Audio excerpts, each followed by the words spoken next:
Bonjour à tous, aujourd'hui une petite vidéo spéciale où nous allons faire un retour sur la D23. Comme vous le savez, en France, on est très déçus des annonces qui ont été faites par Disney concernant Disneyland Paris, le Land Roi Lion, le Land de la Reine des Neiges.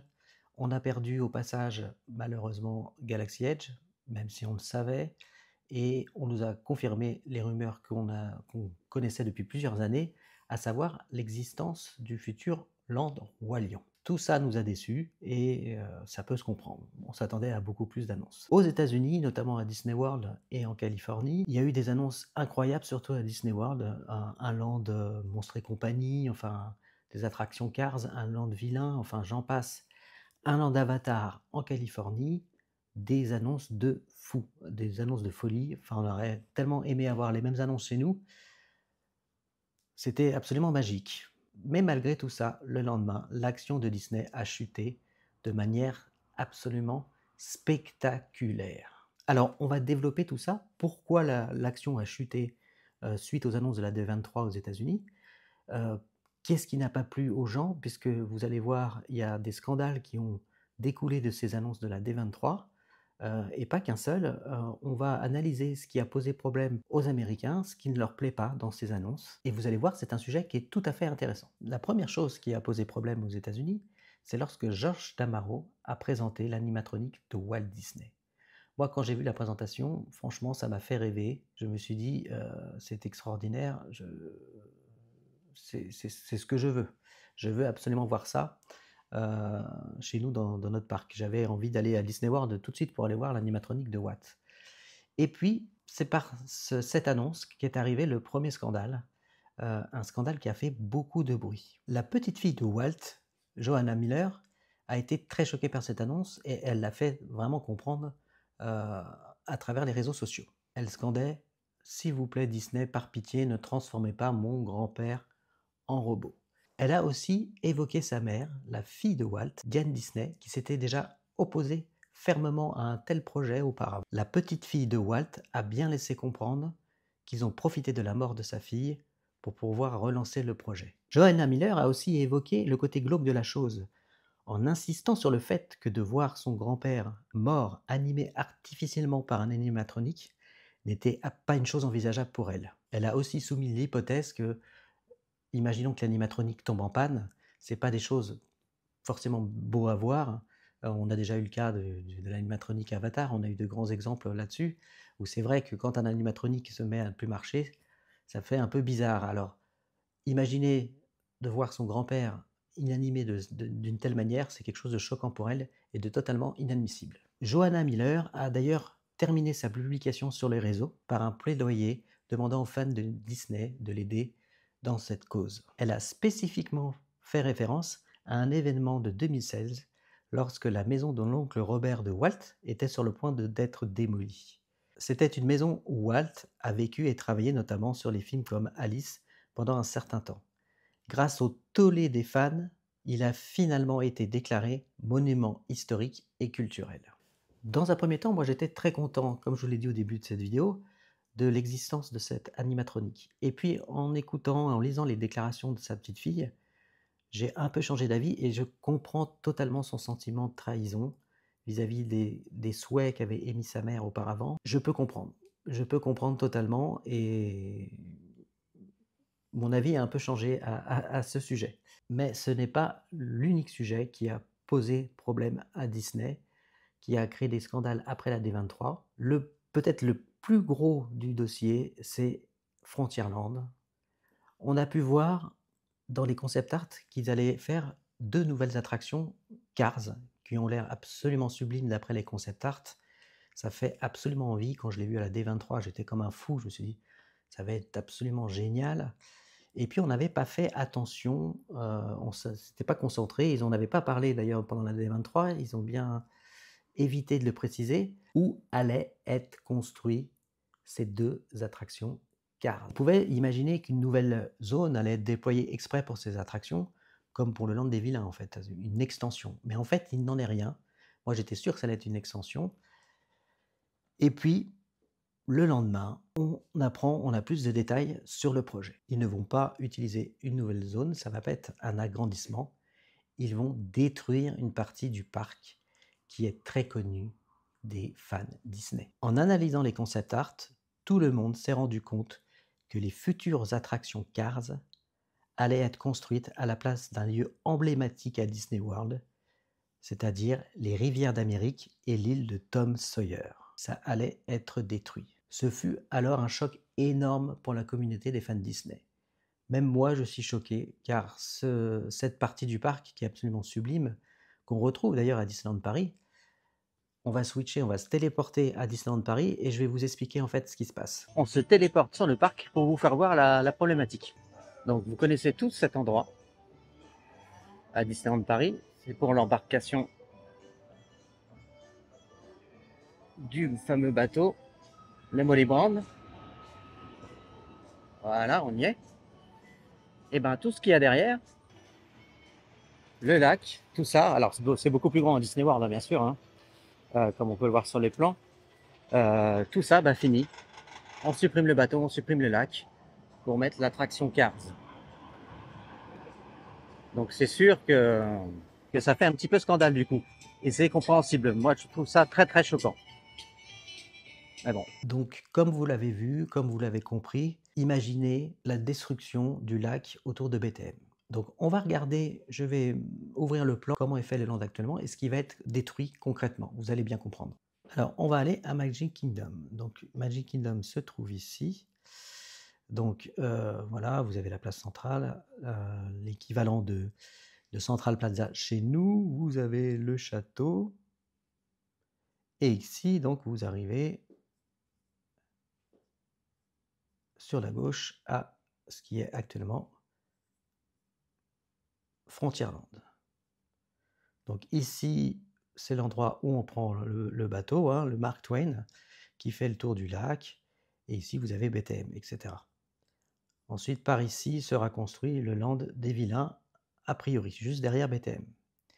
Donc toute cette partie, tout ce lac, y compris la navigation avec le bateau, l'île de Tom Sawyer, tout ça là, ça va être complètement rasé. Vous avez bien compris, ça va être complètement rasé. Le lac va être vidé et à la place, vous allez avoir les deux attractions Cars au sein de Frontierland. Imaginez ce qu'on a vu tout à l'heure à Disneyland Paris. Quand j'y étais, c'est quelque chose d'absolument inimaginable. C'est un petit peu comme si, en exagérant, mais j'ai toujours pris cet exemple, mais comme si on décidait de, tiens, on va faire des attractions, on n'a plus de place, on va supprimer Main Street et on va mettre des attractions à la place. C'est quelque chose qui fait partie de l'héritage des parcs Disney, quelque chose d'emblématique. C'est très choquant pour les fans Disney, y compris pour moi. Et on peut imaginer, d'ailleurs, sur le plan là qu'on voit ici, on peut très bien imaginer qu'un jour ou l'autre, BTM saute. Enfin, BTM au milieu de tout ça, au milieu des attractions Cars et derrière le Land des Vilains, ça va être quand même très très étrange. Je peux comprendre la rage des fans Disney aux États-Unis. Et ensuite, la Disney Company a eu beaucoup de critiques sur les concept art qui ont été jugés bâclés et faits à la va-vite. Et vous allez voir, il y a quelque chose d'hallucinant dans Frontierland qui a été vu sur Twitter, enfin par une personne qui l'a retweeté directement, au niveau des plans du parc. Vous allez voir, c'est totalement incroyable. Comme vous pouvez le voir dans le tweet ici, il est indiqué que les bâtiments de Frontierland dans les concept art de Cars ne sont même pas les nôtres. C'est Disneyland Paris. Et là, c'est absolument incroyable. Effectivement, dans le coin en haut à gauche, comme vous avez pu voir tout à l'heure pendant qu'on discutait, vous avez des bâtiments ici. Et là, on voit que c'est le Lucky Nuggets. Et c'est exactement les bâtiments de Frontierland, du Lucky Nuggets, entre autres, de Disneyland Paris. C'est totalement incroyable, c'est un truc de dingue.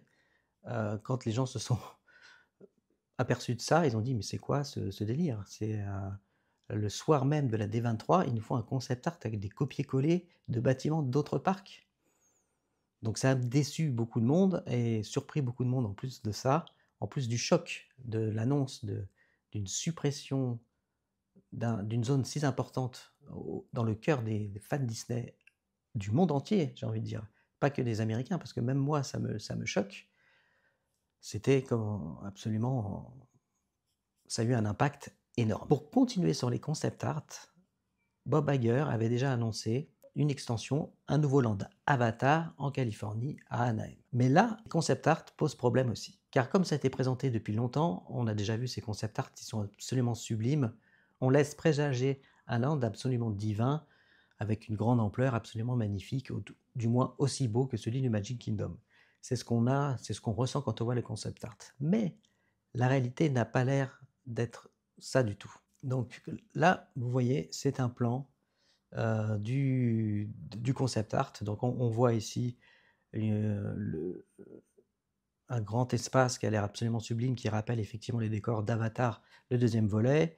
Ici, on imagine l'entrée avec des allées, des boutiques, des toilettes dans cette zone. Donc c'est a priori ce que l'on voit sur le concept art, en tout cas sur un des plans du concept art. Avec là, c'est dans l'exemple que j'ai, c'est délimité la partie attraction et la partie land. Donc on voit ici une zone qui est délimitée par le trait rouge, une zone où on va trouver l'allée avec les boutiques, les toilettes, etc. et une zone attraction. Donc sur les plans, ça a l'air absolument sublime et magique et ça a l'air assez grand. La réalité est tout autre. On va aller sur le plan toujours. Cette fois-ci, donc nous voilà à Disneyland California et ce qu'on peut voir, c'est que c'est ici, sur cette zone, que va être construit le land Avatar. Donc si on regarde le plan, on se rend compte que finalement ce n'est pas si grand que ça et qu'il n'y a qu'une seule partie, cette partie-ci, qui serait après le trait rouge, où serait l'attraction. Donc une attraction assez petite, vu l'espace qui reste. Donc encore une fois, les fans ont été extrêmement déçus de ce point de vue-là. Mais ce n'est pas tout, car il a été aussi annoncé un land qui me fait rêver, moi, avec l'attraction qui m'a le plus plu de cette D23, le land Monstres et compagnie, qui va être absolument sublime, mais qui pose déjà des polémiques, parce que, a priori, l'attraction des Muppets, qui est très populaire auprès des fans de cet univers, va être, elle aussi, complètement détruite ou remplacée. Et il y a même des rumeurs. Cette zone des Muppets va être malheureusement, a priori, elle aussi remplacée, détruite, pour laisser place à Monstres et compagnie. Et pire que ça, d'autres rumeurs viennent s'ajouter, notamment la suppression de Star Tours. Vous m'avez bien entendu, Star Tours, il y a des rumeurs comme quoi ça va être supprimé. Et ça continue. Dans le parc Californie, suite à l'annonce de l'extension de l'Avenger Campus, on a eu l'annonce comme quoi le Redcar Trolley, que l'on peut trouver dans le California Adventure, serait lui aussi supprimé début 2025 pour laisser place à une allée pour accéder plus facilement à la nouvelle zone de l'Avenger Campus. Donc j'ai fait cette vidéo pourquoi? Pas pour faire voir que les fans Disney américains sont aussi râleurs que les fans Disney européens, car quand on est fan Disney, on est tous des râleurs, on le sait bien. C'est moi mon inquiétude que Disney et les parcs Disney aux États-Unis prennent une mauvaise tournure. On a vu que Disney, lors de la D23, n'était pas fort, mais avait peur d'Universal en proposant une bouillie d'annonces, d'attractions certes magnifiques, mais qui vont être agrémentées dans le parc d'une manière qui est pour moi catastrophique. Fini la cohérence des landes. Vous avez Cars dans Frontierland. À l'arrière de BTM, vous allez voir le land des vilains. Enfin, il n'y a plus de cohérence, à l'image de ce qu'on a pu connaître avec notre Discoveryland, avec Buzz l'éclair. Les actionnaires s'en ont rendu compte, c'est pour ça que l'action a chuté le lendemain, de manière très conséquente. Donc voilà, c'était juste pour vous partager avec vous mon inquiétude sur l'avenir de la beauté, de l'héritage des parcs créés par Walt. J'espère que ça ne va pas arriver chez nous, on va voir par la suite, on fera d'autres vidéos, on va suivre tout ça. J'espère que ça vous a plu. Et je vous fais des gros bisous et je vous dis à très bientôt dans une prochaine vidéo. Ciao!